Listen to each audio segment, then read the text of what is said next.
सदर ट्रंप का 20 नुकाती मंसूबा उम्मीद और शकूक के दरमियान मुअल्लक। अमन या फरेब, मुस्लिम दुनिया की हिमायत मगर इसराइल का दो रियासती हल से इनकार।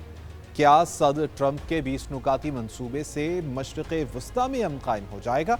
इसराइल अपनी फौजें मरहलावार गजा से वापस बुला लेगा या कोई बहाना करके गजा पर अपना कब्जा बरकरार रखेगा?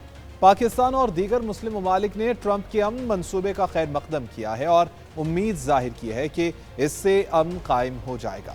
दूसरी जानिब यह भी हकीकत है कि ट्रंप ने जब भी अमन मुआहदे की बात की, इसराइल ने अमरीकी यकीन दहानियों को एक तरफ रखते हुए अपने हमसाया और अरब ममालिक पर हमला कर दिया।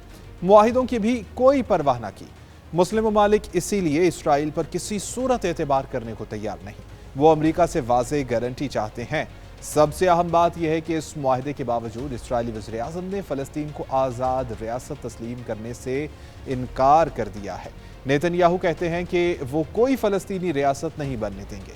सऊदी अरब के साबिक़ इंटेलिजेंस चीफ शहजादा तुर्की अल फैसल ने खबरदार किया है कि इसराइल की जारहाना पॉलिसी खलीजी ममालिक के लिए भी खतरा बन चुकी है।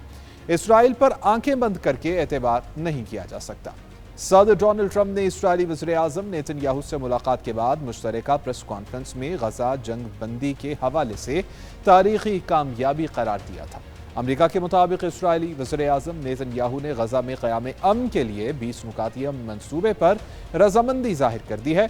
अगर हमास भी इस 20 नुकाती मंसूबे को कबूल कर लेता है तो तमाम इसराइली यरग़माली रिहा हो जाएंगे। इसके साथ साथ सदर ट्रंप ने अपनी आदत के मुताबिक हमास को धमकी भी दे दी है कि अगर हमास ने यह तजवीज़ न मानी तो इसराइल के पास मिलिट्री ताकत इस्तेमाल करने का पूरा हक होगा और अमरीका उसकी मदद करेगा। अगर तमाम इसराइली यरग़माली रिहा हो गए तो गजा जंग खुद ब खुद और फौरन ही ख़त्म हो जाएगी। इस मुआहदे के तहत अरब और मुस्लिम ममालिक गजा को गैर अस्करी जोन बनाने पर मुत्तफ़िक़ हो गए हैं। गजा का एक नया अबूरी इंतज़ामी ढांचा तश्कील दिया जाएगा और तमाम फ़रीक़ैन इसराइली अफ़वाज के मरहलावार इनख़ला के लिए एक मुत्तफ़िक़ा टाइम लाइन तय करेंगे। गजा की बहाली और निगरानी के लिए नया बैनुल अक़वामी इदारा बोर्ड ऑफ पीस बनाया जाएगा, जिसमें साबिक़ बरतानवी वज़ीर-ए-आज़म टोनी ब्लेयर समेत दीगर शख्सियात शामिल होंगी। यह इदारा गजा की तामीर नौ के लिए एक फ्रेमवर्क तैयार करेगा और फंडिंग का इंतज़ाम संभालेगा। जब तक फ़लस्तीनी अथॉरिटी इस्लाहाती प्रोग्राम मुकम्मल नहीं कर लेती, नया हुकूमती ढांचा फ़लस्तीनियों और आलमी माहिरीन पर मुश्तमिल होगा। दिलचस्प बात यह है कि सदर ट्रंप खुद इस अबूरी बोर्ड ऑफ पीस की सरबराही करेंगे। बक़ौल सदर ट्रंप ये उनका ज़ाती फ़ैसला नहीं है, बल्कि अरब दुनिया और इसराइल समेत तमाम फ़रीक़ैन ने उनसे ये ज़िम्मेदारी संभालने की दरख्वास्त की है।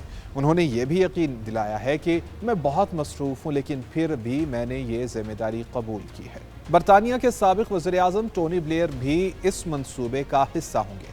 सदर ट्रंप का दावा है कि यह मुआहिदा गजा में देर पा अमन कायम करने और ख़ित्ते को मज़ीद अदम इस्तेहकाम से बचाने के लिए एक बड़ी पेशरफ्त है।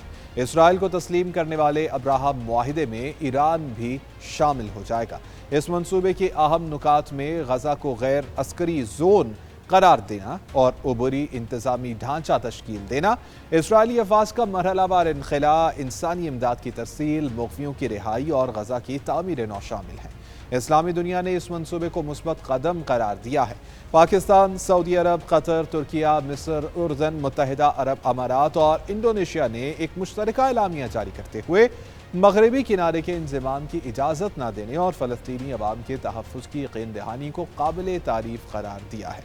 उन ममालिक ने कहा है कि वो अमरीका और दीगर आलमी फ़रीक़ैन के साथ इस मुआहदे को हतमी शक्ल देने के लिए बातचीत के लिए तैयार हैं। अगर इस पर अमल दरामद हुआ तो ख़ित्ते में सियासी इस्तेहकाम और मुआशी तरक्की के नए इम्कानात पैदा हो जाएंगे।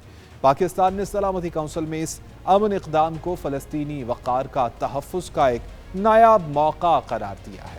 यूरोप ने भी इस मंसूबे को मुस्बत कदम करार दिया है। यूरोपीय यूनियन के मुताबिक ये पहला मौका है कि एक बड़ी ताकत ने जंग बंदी के साथ साथ तामीर नौ और इंसानी हकूक़ के तहफ़्फ़ुज़ के लिए भी एक वाज़ेह खाका दिया है। जर्मनी, फ्रांस, स्पेन और इटली ने भी इस मंसूबे की हिमायत की है और कहा है कि अगर इस पर अमल दरामद हुआ तो ये मशरिक़ वस्ता में पायदार अमन की بنیاد بن سکتا ہے۔ یہ امن منصوبہ خود مختار اور آزاد فلسطینی ریاست پر مبنی ہونا چاہیے جو اقوام متحدہ کی قراردادوں کے مطابق ہو۔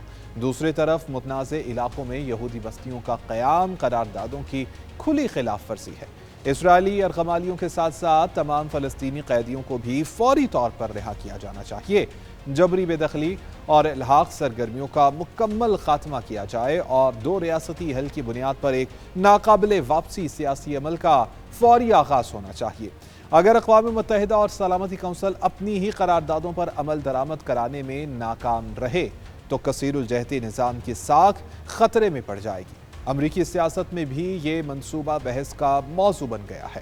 اگر اس منصوبے سے امن قائم ہوا اور فلسطینی ریاست وجود میں آ گئی تو یہ صدر ٹرمپ کی ایک بڑی کامیابی ہوگی، لیکن اگر اس معاہدے کی آڑ میں اسرائیل نے دنیا کو دھوکہ دیا اور ریاستی دہشت گردی کا سلسلہ جاری رکھا تو پھر یہ منصوبہ ناکام ہو جائے گا۔ اصل سوال بدستور برقرار ہے، کیا اسرائیل فلسطینی ریاست کو تسلیم کر لے گا؟ کیا حماس اسرائیل کی سابقہ خلاف ورزیوں کے بعد اعتماد کے ساتھ اس منصوبے پر دستخط کرے گی؟ اور سب سے بڑھ کر کیا یہ منصوبہ کاغذی وعدوں سے نکل کر حقیقت کا روپ دھار سکے گا؟ فی الحال یہ منصوبہ امید اور شکوک کے درمیان معلق ہے۔ اگر اسرائیل نے سنجیدگی کا مظاہرہ کیا تو یہ مشرق وسطیٰ میں امن کے لیے ایک نئے دور کا آغاز بن سکتا ہے، ورنہ یہ بھی تاریخ کے ناکام امن منصوبوں کی فہرست میں شامل ہو جائے گا۔